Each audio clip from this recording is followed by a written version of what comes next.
আমার আল্লাহ এই কোরআন সম্পর্কে নিজেই তথ্য দিয়েছেন। আলিফ লাম মিম যালিকাল কিতাবু লা রাইবা ফীহি হুদাল লিল মুত্তাকিন। এটা এমন কোরআন, এটা এমন কোরআন, এটার মধ্যে কোনো ভুল, এটার মধ্যে কোনো ভুল বলতে কিছু নাই, কোনো ভুল নাই বলতে দূরের কথা, এটার মধ্যে কোনো সন্দেহ করার কোনো অবকাশ নাই।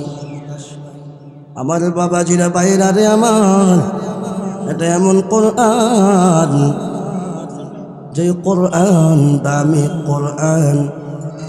এজন্য বলি বাবা, তোমার আমার সম্পর্কটা যদি কোরআনের সাথে লাগাইতে পারি, তাইলে বাবা কোরআনের সাথে সম্পর্ক লাগার কারণে তুমি এবং আমিও দামি হয়ে যাব। একটা দৃষ্টান্ত দিলে সুন্দর করে বুঝতে পারবেন কোরআন কি এক দামি কিতাব।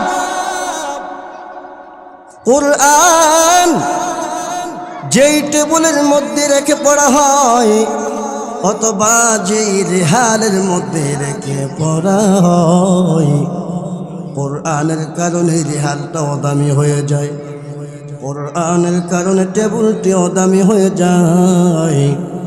কোরআনের সাথে যে একটা কাপড় লাগানো থাকে গিলাপ, ওই গিলাপটা পর্যন্ত কোরআনের কারণে দামি হয়ে যায়। কেন দামি হইল, কেন দামি হইল? আপনার আমার গায়েও একটা কাপড় আছে, মনে করেন আপনার গায়ের কাপড়ের দাম 300 টাকা গজের কাপড়, আর ওই কোরআন কারীমের সাথে যে কাপড় লাগানো, যে গিলাপ লাগানো, ওই গিলাপের কাপড়ের দাম হলো 60 টাকা গজের কাপড়। কিন্তু বাবা তোমার আমার পরনের কাপড়টা যদি তুমি কাপড়ের থাকের মধ্যে রেখে দাও, আর ওই পরনের কাপড় যদি কাপড়ের থাক থেকে নিচে পড়ে যায়, কাপড়ের থাক থেকে কাপড় পরার কারণে কাপড়টাকে কেউ চুমু দিবে না, কেউ বুকে লাগাবে না, কেউ যত্ন করবে না, আদর করবে না। পড়া গেছে তো দেখছে কেউ, তুইলা আবার তাকে রেখে দিছে। কিন্তু বাবা 300 টাকার কাপড় হওয়ার পর কাপড়ের মধ্যে কেউ চুমা দেয় না, কাপড়ের মধ্যে কেউ চুমু দেয় না, কাপড়ের মধ্যে কাপড়টাকে কেউ বুকে নেয় না। আর যেই কাপড়টা 50 টাকা গজের কাপড়, 60 টাকা গজের কাপড় কোরআনের সাথে লাগার কারণে এটা যদি মাটিতে পড়ে যায় অথবা কোনো জায়গায় পড়ে যায়, এই কাপড়টা নিয়ে একবার নয় বারবার চুমু খায়, বারবার চুমু খায়। এই কাপড়টা নিয়ে একবার বুকে লাগায়, একবার মুখে লাগায়, একবার বুকে লাগায়, একবার মুখে লাগায়। জিজ্ঞাসা করলে বলবে, যদি জিজ্ঞাসা করা হয় ভাই আপনার গায়ের কাপড় 300 টাকা গজের কাপড় তো আপনি বারবার বুকে লাগাইলেন না, এটাও তো মাটিতে পড়ে গেছিল, কিন্তু এটাকে তো আপনি বুকে লাগাইলেন না, এটাকে তো আপনি বারবার মুখে লাগাইলেন না, আর এই কাপড়টার দাম 50 টাকা গজের কাপড়। আসসালামু আলাইকুম ওয়া রাহমাতুল্লাহি ওয়া বারাকাতুহু।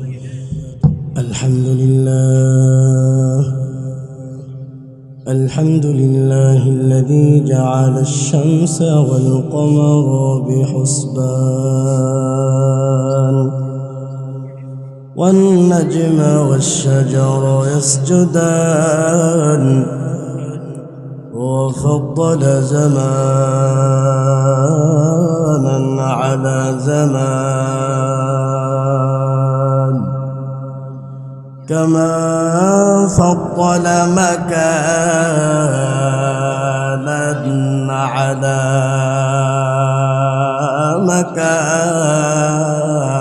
مكان وإنسانا على إنسان ونشهد أن لا إله إلا الله وحده لا شريك له ونشهد أن سيدنا وسندنا وحبيب ربنا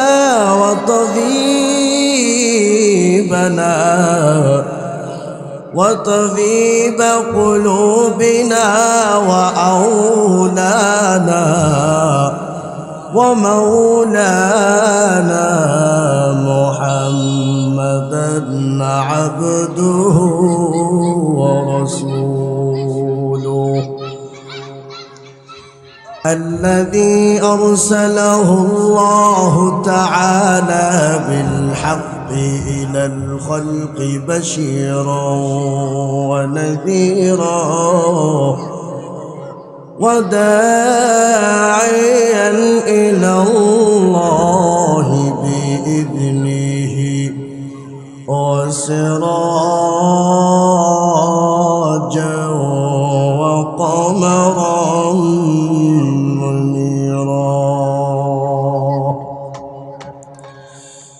فقد قال الله تعالى في كلامه المجيد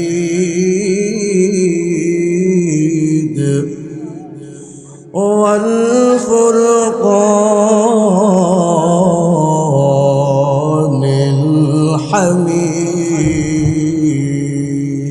الحميد أما بعد فأعوذ بالله من الشيطان الرجيم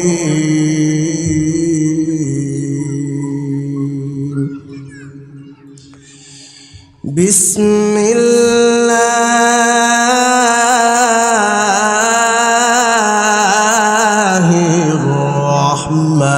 الرحمن الرحيم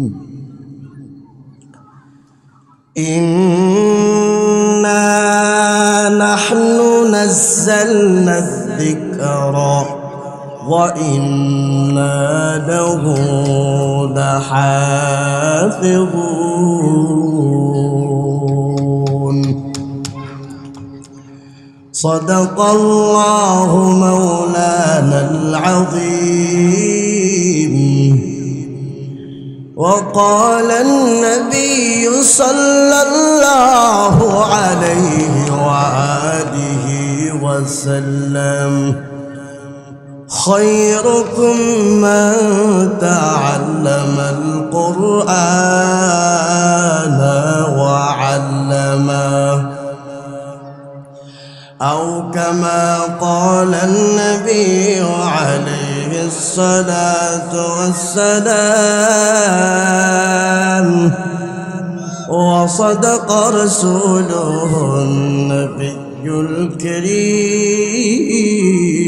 الكريم ونحن على ذلك لمن الشاهدين والشاكرين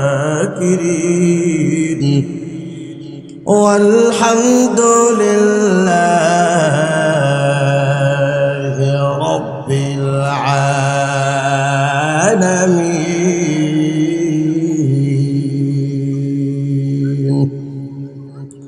سبحانك لا علم لنا إلا ما علمتنا إنك أنت العليم الحكيم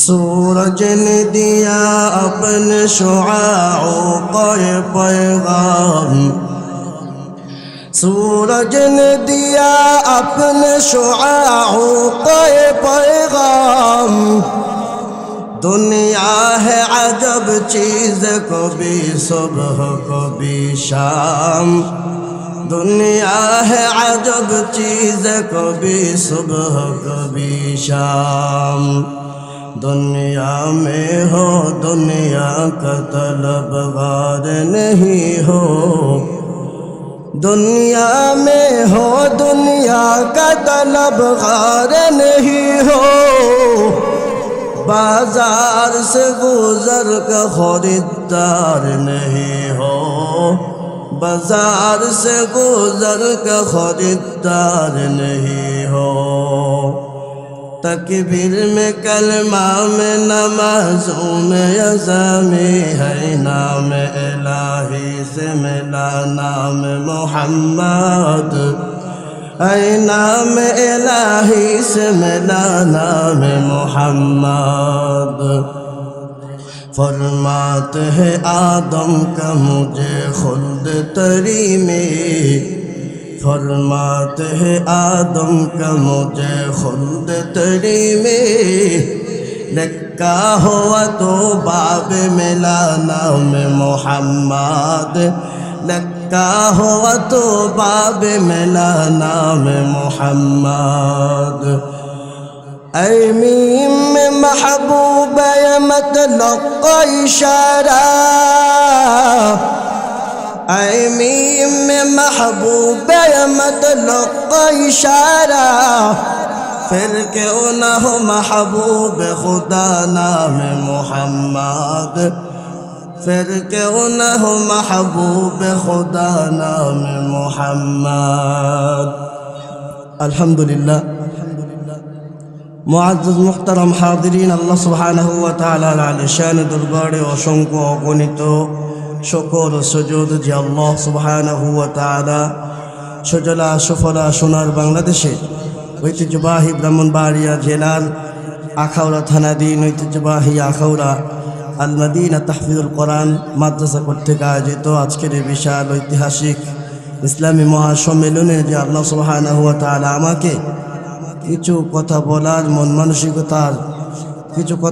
মন মানসিকতায় আমাকে আপনাদেরকে কিছু কথা শ্রবণ করার তৌফিক যে আল্লাহ সুবহানাহু ওয়া তাআলা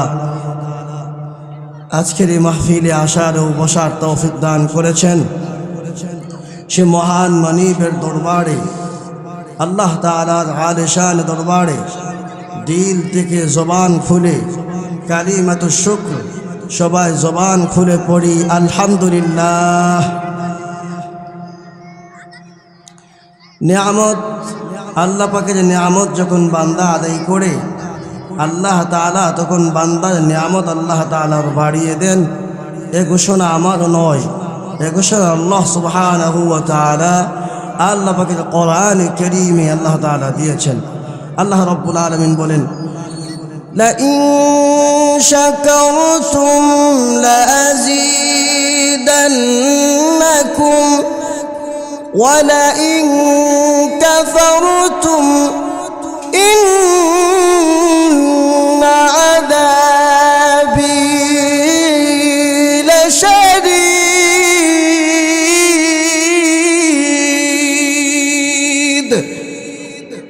আল্লাহ রাব্বুল আলামিন বলেন, যে সকল আমার বান্দা এবং বান্দিরা আমার নিয়ামত পাওয়ার পরে আমার নিয়ামতের শুকরগুজারি করবে, আমি রব্বুল আলামিন আমার বান্দা এবং বান্দিদের প্রতি আমি রব্বে কারীম খুশি হয়ে আমি আল্লাহর দেওয়া নিয়ামত আরো বেশি বেশি করে বাড়িয়ে দেব। রব্বে কারীম বলে, বান্দা যারা আমি আল্লাহর দেয়া নিয়ামত পাওয়ার পরে আমি রব্বে কারীমের শুকরগুজারি করবা না, জেনে রাখো বান্দা, জেনে রাখো ও বান্দা, তুমি যদি আমার নিয়ামত পাওয়ার পরে আমার শুকরগুজারি যদি বান্দা তুমি না করো, আমি রব্বে কারীম যে সকল নিয়ামতগুলো তোমাকে আমি দিয়েছিলাম ওই সমস্ত নেয়ামতগুলোকেও আমি রব্বে কারীম ছিনিয়ে নেব। এই যে মাহফিলে আমরা বসেছি বাবা, কোরআনের এক মজলিস, এটা বড় এক দামি মজলিস। এটা এমন মজলিস বাবা, যেই মজলিসে আসলে গুনাহগার গুনাহ নিয়ে মজলিসও আসলে গুনাহগার গুনাহ নিয়ে যখন মজলিসে এসে বসে যায়, আমার আল্লাহ সুবহানাহু ওয়া তাআলা তার গুনাহগার বান্দাকে মজলিস থেকে বেগুনাহ মাসুম বানায়া তারপরে বাড়ি ফিরায়া দেয়। মুআজ্জাজ মুহতারাম হাজিরিন, পবিত্র কোরআনে কারীমের সূরাতুল হিজরের ৯ নম্বর আয়াতে কারীমা আপনাদের সামনে তেলাওয়াত করছি। রব্বুল আলামিন তেলাওয়াত কি আয়াতের মধ্যে বলেন, ইন্না নাহনু নাযালনাল যিকরা ওয়া ইন্না লাহু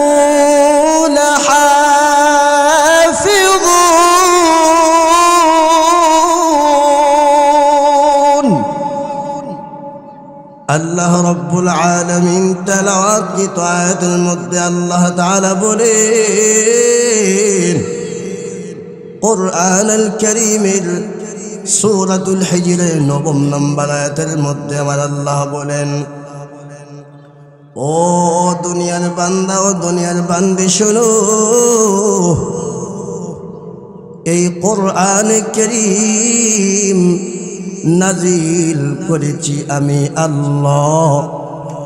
অতএব এই কোরআনুল কারীম হেফাজত করার, এই কোরআনুল কারীম সংরক্ষণ করার, রক্ষণাবেক্ষণ করার দায়িত্ব নিয়েছি আমি আল্লাহ। জোরে বলে সুবহানাল্লাহ। মুআজ্জাজ মুহতারাম হাজিরিন, এই কোরআনে কারীম এক মুআজিজার নাম। আল্লাহর নবীকে যে সমস্ত মুআজিজা আল্লাহ রাব্বুল আলামিন দিয়েছেন, সকল মুআজিজার শ্রেষ্ঠ মুআজিজার নাম হলো কোরআন। আর ওই কোরআনে কারীম নামক মুআজিজাটি, কোরআনে কারীম নামক দৌলতকে আমার আল্লাহ আপনার আমার নবী, বিশ্ব নবী মুহাম্মদ আরবি সাল্লাল্লাহু আলাইহি ওয়াসাল্লামের উপর নাযিল করেছেন।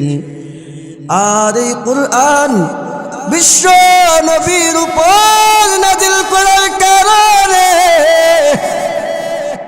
আজ আপনি আমি এই কোরআন পড়তে পারি, আজ আপনি আমি এই কোরআনের শ্রুতি মধুর তেলাওয়াত শুনতে পারি।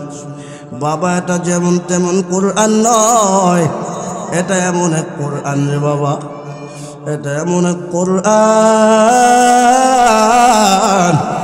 যে কোরআনের দিকে তাকাইলেও সওয়াব, যে কোরআন ধরলেও সওয়াব, যে কোরআন বুঝে পড়লেও সওয়াব, যে কোরআন না বুঝে পড়লেও সওয়াব। সুবহানাল্লাহ।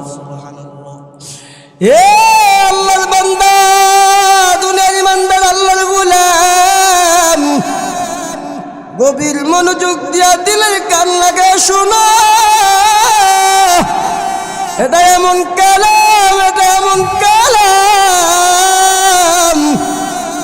এই কালামের সাথে যার সম্পর্ক হয়ে যাবে, এই কালাম জিরো মানুষটাকে কালামে পাক কোরআনে কারীম হিরো বানায়া দিবেন। জোরে বলেন সুবহানাল্লাহ। আল্লাহ পাকের গোলাম, এই কোরআন জিরো মানুষকে হিরো বানায় দেয় হলো এই কোরআন। জাহান্নামী মানুষকে জান্নাতি বানায় এই কোরআন। পথভ্রষ্ট মানুষকে, পথহারা মানুষকে পথের দিশা দেয় কোরআন। এই কোরআনের সাথে যার সম্পর্ক ভালো, এই কোরআনের সাথে যার সম্পর্ক হবে, এই কোরআন তাকে দুনিয়ায়ও দামি বানায়া দিবেন, পরকালেও কোরআন দামি বানায়া দিবেন। সুবহানাল্লাহ। এই কোরআন এমন এক দামি কিতাব, পৃথিবীর মধ্যে এমন কোনো একটি গ্রন্থ নাই। কোরআনের পরে যে সমস্ত গ্রন্থ মানুষ লিপিবদ্ধ করেছে, যত লেখকরা যত গ্রন্থ এই পৃথিবীর মধ্যে লিপিবদ্ধ করেছে, কিন্তু কেউ কারো গ্রন্থের মধ্যে একথা বলতে পারে নাই যে আমি বাইবেল লিখছি, আমার বাইবেলের মধ্যে কোনো ভুল নাই। আমি গীতা লিখছি, আমার গীতার মধ্যে কোনো ভুল নাই। আমি রামায়ণ লিখছি, আমার রামায়ণের মধ্যে কোনো ভুল নাই। আমি জিন্দাবিস্তা লিখছি, আমার জিন্দাবিস্তার মধ্যে কোনো ভুল নাই। কিন্তু আমার আল্লাহর কোরআন, আমার আল্লাহর কোরআন, আমার আল্লাহ এই কোরআন সম্পর্কে নিজেই তথ্য দিয়েছেন। আলিফ লাম মিম যালিকাল কিতাবু লা রাইবা ফীহি হুদাল লিল মুত্তাকিন। এটা এমন কোরআন, এটা এমন কোরআন, এটার মধ্যে কোনো ভুল, এটার মধ্যে কোনো ভুল বলতে কিছু নাই, কোনো ভুল নাই। বলতে দূরের কথা, এটার মধ্যে কোনো সন্দেহ করার কোনো অবকাশ নাই। আমার বাবাজিরা, বাইরা রে আমার, এটা এমন কোরআন, যে কোরআন দামি কোরআন। এজন্য বলি বাবা, তোমার আমার সম্পর্কটা যদি কোরআনের সাথে লাগাইতে পারি, তাইলে বাবা কোরআনের সাথে সম্পর্ক লাগার কারণে তুমি এবং আমিও দামি হয়ে যাব। একটা দৃষ্টান্ত দিলে সুন্দর করে বুঝতে পারবেন কোরআন কি এক দামি কিতাব। কোরআন যেই টেবিলের মধ্যে রেখে পড়া হয়, অথবা যেই রেহালের মধ্যে রেখে পড়া হয়, কোরআনের কারণে রেহালটাও দামি হয়ে যায়, কোরআনের কারণে টেবিলটিও দামি হয়ে যায়। কোরআনের সাথে যে একটা কাপড় লাগানো থাকে গিলাপ, ওই গিলাপটা পর্যন্ত কোরআনের কারণে দামি হয়ে যায়। কেন দামি হইল, কেন দামি হইল? আপনার আমার গায়েও একটা কাপড় আছে। মনে করেন আপনার গায়ের কাপড়ের দাম 300 টাকা গজের কাপড়, আর ওই কোরআন কারীমের সাথে যে কাপড় লাগানো, যে গিলাপ লাগানো, ওই গিলাপের কাপড়ের দাম হলো 60 টাকা গজের কাপড়। কিন্তু বাবা, তোমার আমার পরনের কাপড়টা যদি তুমি কাপড়ের থাকের মধ্যে রেখে দাও, আর ওই পরনের কাপড় যদি কাপড়ের থাক থেকে নিচে পড়ে যায়, কাপড়ের থাক থেকে কাপড় পরার কারণে কাপড়টাকে কেউ চুমু দিবে না, কেউ বুকে লাগাবে না, কেউ যত্ন করবে না, আদর করবে না। পড়া গেছে তো দেখছে কেউ, তুইলা আবার তাকে রেখে দিছে। কিন্তু বাবা, 300 টাকার কাপড় হওয়ার পর কাপড়ের মধ্যে কেউ চুমা দেয় না, কাপড়ের মধ্যে কেউ চুমু দেয় না, কাপড়ের মধ্যে কাপড়টাকে কেউ বুকে নেয় না। আর যেই কাপড়টা 50 টাকা গজের কাপড়, 60 টাকা গজের কাপড় কোরআনের সাথে লাগার কারণে এটা যদি মাটিতে পড়ে যায় অথবা কোনো জায়গায় পড়ে যায়, এই কাপড়টা নিয়ে একবার নয় বারবার চুমু খায়, বারবার চুমু খায়। এই কাপড়টা নিয়ে একবার বুকে লাগায়, একবার মুখে লাগায়, একবার বুকে লাগায় একবার মুখে লাগায় জিজ্ঞাসা করলে বলবে, যদি জিজ্ঞাসা করা হয় ভাই আপনার গায়ের কাপড় 300 টাকা গজের কাপড়ে তো আপনি বারবার বুকে লাগাইলেন না, এটাও তো মাটিতে পড়ে গেছিল, কিন্তু এটাকে তো আপনি বুকে লাগাইলেন না, এটাকে তো আপনি বারবার মুখে লাগাইলেন না, আর এই কাপড়টার দাম 50 টাকা গজের কাপড়, 60 টাকা গজের কাপড়, এই কাপড়টারে কেন বারবার বুকে লাগাইলেন, এই কাপড়টারে কেন বারবার মুখে চুমা লাগাইলেন, মুখে চুমা খাইলেন, তার কারণ কি? এবার ওই কাপড়ওয়ালা বলবে, ভাই শোনো, আমার গায়ের কাপড় 300 টাকা না কোটি টাকা দামের কাপড় হইতে পারে, কিন্তু এরপরে এটার মধ্যে বারবার চুমু খাওয়া যাবে না, বারবার কেউ বুকে লাগাবে না। আর কোরআনে কারীমের সাথে যেই গিলাফ যে কাপড় লাগানো, ওই কাপড়ের দাম যদিও 50 টাকা, ওই কাপড়ের দাম যদিও 60 টাকা, কিন্তু কোরআনে কারীমের ছোঁয়া লাগার কারণে আমার আল্লাহ এই কাপড়টার দাম কোটি কোটি টাকার চেয়েও, কোটি কোটি টাকার কাপড়ের চেয়েও বেশি দামি বানিয়ে দিয়েছেন। সুবহানাল্লাহ। এই হলো দামি কোরআন। আর আল্লাহ তাআলা যে বলছেন, আল্লাহ তাআলার কোরআন কারীমকে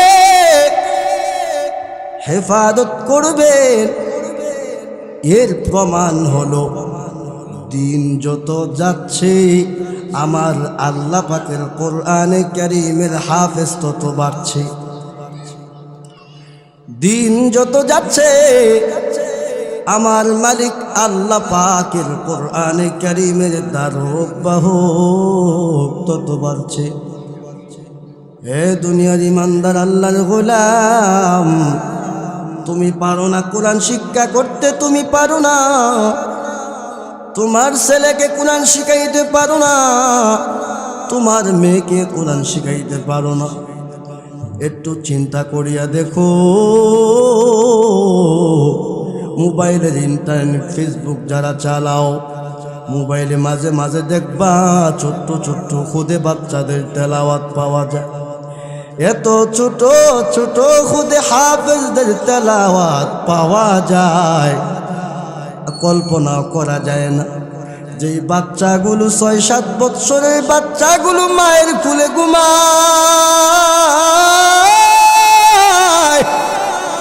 আর আজকে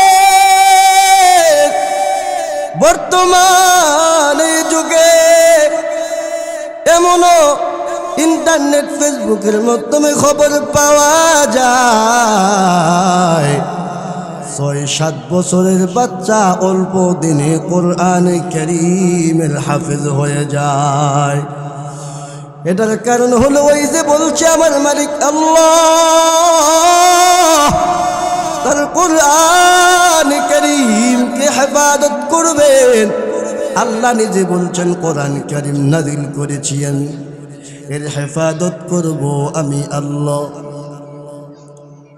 এই জন্য আমার আল্লাহ দিন দিন তার কোরআন কারীমের ধারক বাহক আল্লাহ তাআলা বাড়িয়ে দিতেছেন। এজন্য মুআজ্জাজ মুহতারাম হাজিরিন, আমাদের ছেলে মেয়ে যাদেরকে এখনো আমরা কোরআন শিখাইতে পারি না, কোরআন শিখাও, কোরআন শিখাও। কোরআন শিখায় যদি কবরে যাইতে পারো, তোমার ছেলেকে যদি কোরআনের শিক্ষা দিয়ে কবরে দিতে তুমি কবরে যাইতে পারো,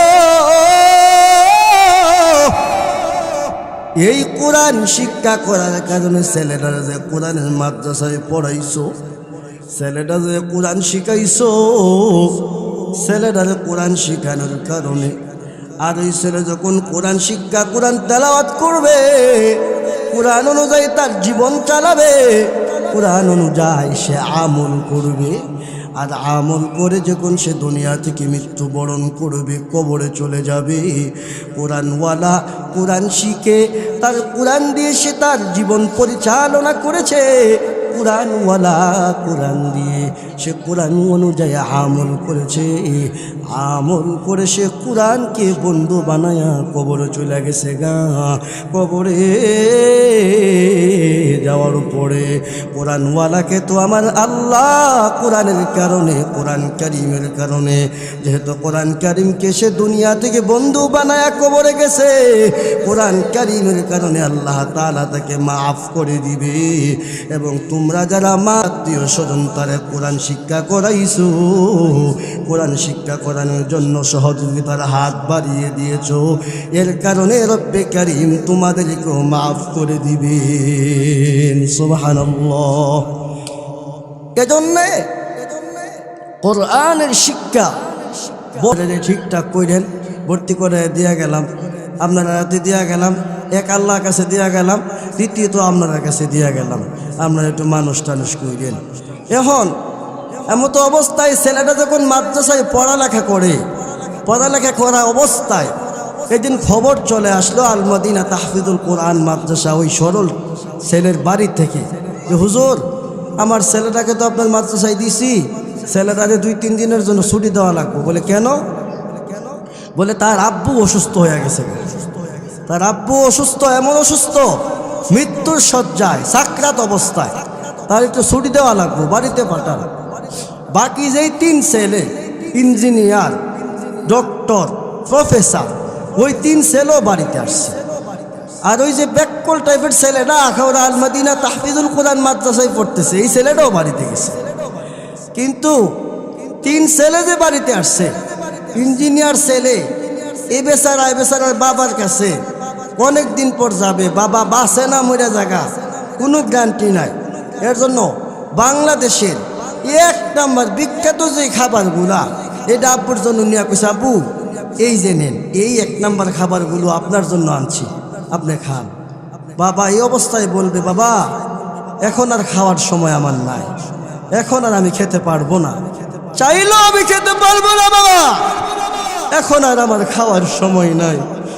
দ্বিতীয় ছেলেটি বলবে, বাবা আমি ডক্টর, আপনার অসুস্থতার কথা শুনে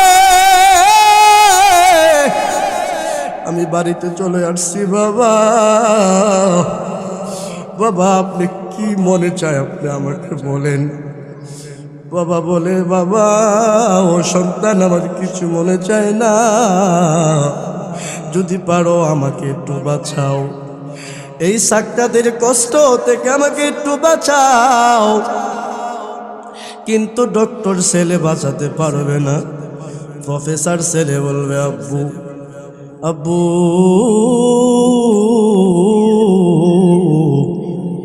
আমি আপনার 3য় নম্বরের ছেলে, এই যে আপনার জন্য ফল ফলা দিয়ে আনছি। আপনি আঙ্গুর খাইতে পছন্দ করতেন আব্বু, আপনি কমলা খাইতে পছন্দ করতেন, 1 নম্বর কমলা, সিলেটি কমলা আনছি আব্বু আপনার জন্য।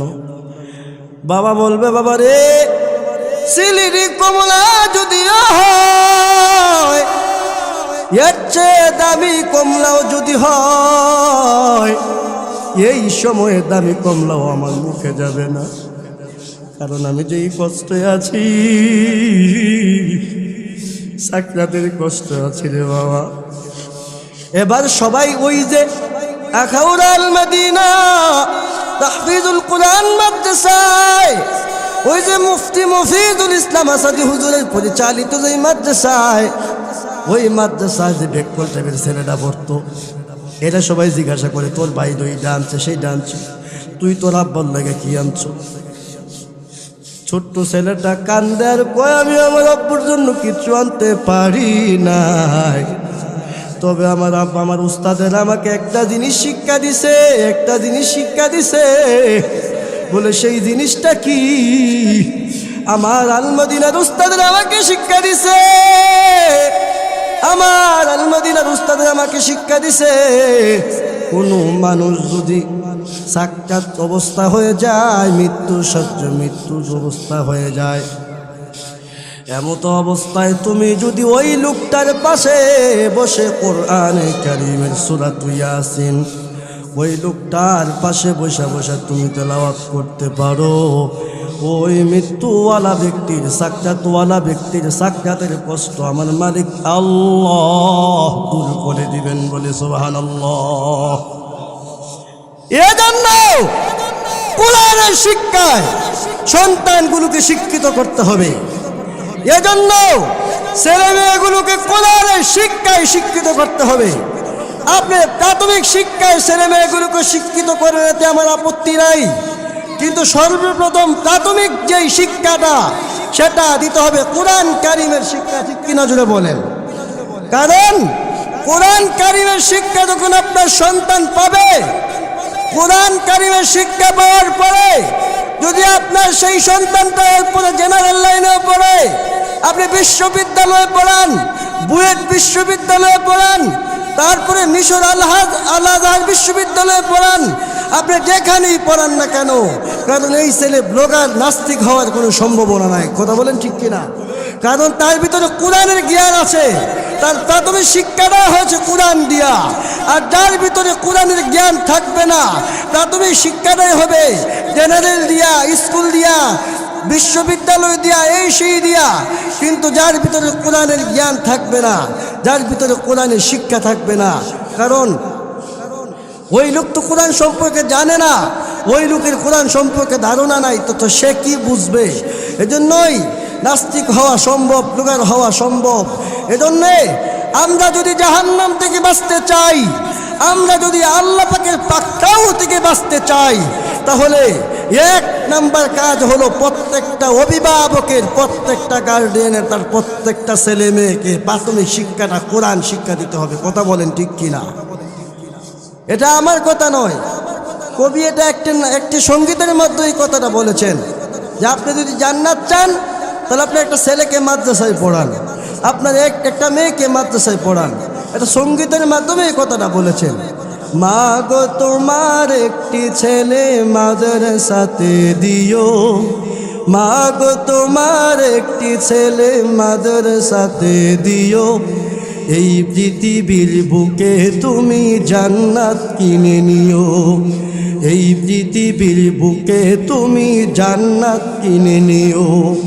মা গো তোমার একটি ছেলে মাদ্রাসাতে দিও, মা গো তোমার একটি ছেলে মাদ্রাসাতে দিও, এই পৃথিবীর বুকে তুমি জান্নাত কিনে নিও, এই পৃথিবীর বুকে তুমি জান্নাত কিনে নিও। ঠিক কিনা জুড়ে বলেন? বাবাজি আবাইর আমার, যারা আপনার সন্তানকে মাদ্রাসায় দিয়েছেন, আমি বলবো আপনার জীবন সবচেয়ে দামি জীবন। আপনার জীবন এই দুনিয়াতেও দামি, আপনার জীবন আখিরাতেও দামি, আপনার জীবন স্বয়ং আমার মালিক আল্লাহ তাআলার কাছেও দামি বলি সুবহানাল্লাহ। সেজন্য যদি জান্নাত কিনতে চাও, যদি জান্নাত অর্জন করতে চাও, তাহলে তোমার কমপক্ষে একটা ছেলে অথবা একটা মেয়েকে মাদ্রাসায় দাও, মাদ্রাসায় দিয়ে তুমি জান্নাত খরিদ করো। আজকে এত সুন্দর প্রতিষ্ঠান আখাউড়া আল মদিনা তাহফিজুল কোরআন এই মাদ্রাসায় যাদের সন্তান দিয়েছেন, আমি বলবো আপনাদের জীবন ধন্য, আপনাদের জীবন সাকসেসফুল। আপনারা দুনিয়াতেও দামি, আখিরাতেও দামি। আপনারা বলতে পারেন, প্রশ্ন করতে পারেন, হুজুর আমার একটা ছেলেকে যদি আমি জেনারেল লাইনে পড়াইতাম বা কোনো পুলিশ বানাইতাম, কোনো অফিসার বানাইতাম, আর্মি বিডিআর বানাইতাম, র্যাব সেনাবাহিনী বানাইতাম, তাহলে এই ছেলেটা সেনাবাহিনী হয়ে অনেক টাকা বেতন পেত, একজন পুলিশ অফিসার হয়ে অনেক টাকা বেতন পেত। কিন্তু একজন মাদ্রাসার শিক্ষক সে অল্প টাকায় বেতন পায়, 8 থেকে 10,000 টাকা সে বেতন পায়। সে এই বেতন দিয়ে সে কিভাবে নিজেই চলবে, আর তার স্ত্রী সন্তান সন্ততিকে, মা বাবাকে সে কিভাবে চালাবে? আপনাদের মনে হয় আপনাদের প্রত্যেকের দিলে এই চিন্তা, কিন্তু না, খোঁজ নিয়ে দেখো আল্লাহর বান্দা যারা মাদ্রাসায় শিক্ষা গ্রহণ করেছে, মাদ্রাসায় শিক্ষা গ্রহণ করে মাদ্রাসায় পড়াইতেছে, মাদ্রাসার খেদমত করতেছে, তার দ্বারা অনেক খেদমত হচ্ছে।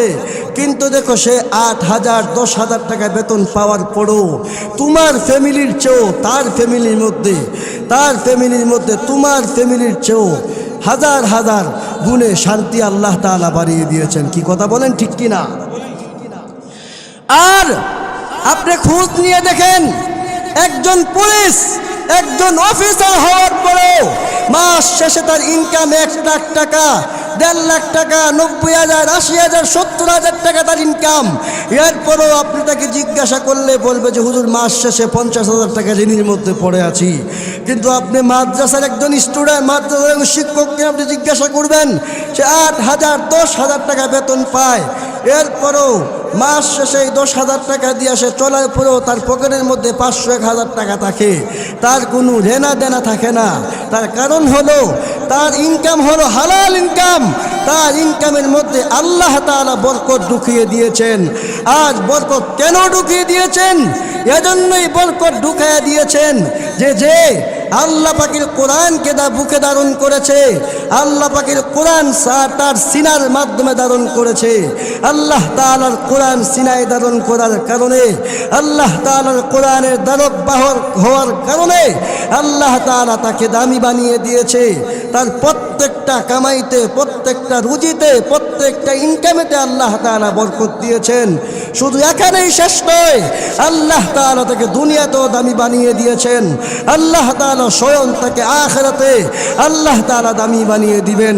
সর্বশেষ কথা হলো আমার এই, আল্লাহ তাআলা তার একজন কোরআন কারীমের হাফেজকে এতটুকুন মর্যাদা আল্লাহ তাআলা দিবেন, কাল কিয়ামতের ময়দানে আল্লাহ সুবহানাহু ওয়া তাআলা বলবেন, হাফেজে কোরআনকে ওয়ার্ডার করবেন, ইকরা, হে হাফেজে কোরআন, দুনিয়ায় তুমি আমার যে কোরআন কারীমকে, আমার নাজিলকৃত কোরআন কারীমকে তুমি মুখস্থ করেছিলে, তুমি আমার কোরআন কারীমকে তোমার সিনায় ধারণ করেছিলে, তুমি আজ আমার কোরআন কারীমকে তুমি এক এক আয়াত তেলাওয়াত করো আর আমার জান্নাতের এক একটা তালা অতিক্রম করো, বলি সুবহানাল্লাহ। মুআজ্জাজ মুহতারাম হাজিরিন, আল্লাহর বান্দা কোরআন কারীমের এক একটা আয়াতে কারিমা তেলাওয়াত করবেন আর জান্নাতের এক একটা তালা অতিক্রম করবেন। কোরআন কারীমের বিসমিল্লাহর বা থেকে মিনাল জিন্নাতি ওয়ান নাসের সিন পর্যন্ত যখন হাফেজ কোরআনের তেলাওয়াত শেষ হয়ে যাবে আর বলবে রব্বে কারীম 6,666 আয়াত তেলাওয়াত করা শেষ, 6,666 আয়াত তেলাওয়াত করা শেষ। আর আল্লাহ পাকের বান্দা হাফেজ কোরআনের 6,666 তালা জান্নাত অতিক্রম করা শেষ, যে পর্যন্ত অতিক্রম করা শেষ রব্বে কারীম আল্লাহ ডাক দিয়ে বলবে, হাফেজ কোরআন, যে কোরআনের জন্য তুমি দুনিয়াতে এত কষ্ট করেছো, রাতের 4টা উইটা ঠান্ডা পানি দিয়ে উযু বানায় কোরআনের তেলাওয়াত করছো, তাহাজ্জুদে দাঁড়ায় কোরআন কারীমের তেলাওয়াত করছো, আর এই কোরআন দিয়া তোমার জীবনটারে চালাইছো, এই কোরআন দিয়া তুমি নিজেও চলছো, অন্যদেরকেও চালাইছো, এই কোরআন দিয়া নিজেও পরিচালিত হয়েছে, এই কোরআন দিয়ে নিজেও পরিচালিত হয়েছে, অন্যকেও পরিচালিত করাইছো। আজকে তোমাকে কোরআনের কারণে তোমাকে আমি দামি বানায়া দিলাম, আর তোমাকে 6,666 তালা জান্নাতের মালিক বানায়া দিলাম। সুবহানাল্লাহ। এজন্য মুআজ্জাজ মুহতারাম হাজিরিন, এই কথা হলো আজকের মূল কথা, হলো সার কথা হলো এই যে আমরা যারা অভিভাবক আছি, আমরা আজ থেকে নিয়ত করব, এখনও যাদের ছেলে মেয়েকে মাদ্রাসায় পড়াইতে পারি নাই, আমরা অন্তত পক্ষে আমার একটা ছেলে হলো, একটা মেয়ে হলো, একটা ভাই হলো, একটা ভাতিজা হলো, একটা ভাগনা হলো, আমি মাদ্রাসায় দিয়ে সহযোগিতা করব, আমি জান্নাতের মালিকানা হব। আজকে এই পর্যন্ত যে কথাগুলো বলা হলো, আল্লাহ তাআলা বলনেওয়ালা শ্রবণ করনেওয়ালা উভয়কে কথাগুলোর উপর আমাকে এবং আপনারা যারা শ্রবণ করেছেন, আল্লাহ তাআলা কথাগুলোর উপর আমল করার তৌফিক দান করুন। বাকি কথাগুলো আবারও যদি কোরআনের কোনো মঞ্চে কোরআনের কোনো ময়দানে আবার যদি দেখা হয় বাকি কথাগুলো উপস্থাপন করা হবে ইনশাআল্লাহ। আল্লাহ তাআলা কথাগুলোর উপর আমাকে আমল করার তৌফিক দান করুন, আমিন। হাদা মা ইনদি ওয়াল ইলমু ইনদাল্লাহ আলাইহি তাওয়াক্কালতু ওয়া ইলাইহি উনীব। সুবহানাকাল্লাহুম্মা ওয়া বিহামদিক আশহাদু আল লা ইলাহা ইল্লা আনতা আস্তাগফিরুকা ওয়া আতুবু ইলাইক। ওয়াসসালামু আলাইকুম ওয়া রাহমাতুল্লাহি ওয়া বারাকাতুহু। আলহামদুলিল্লাহ।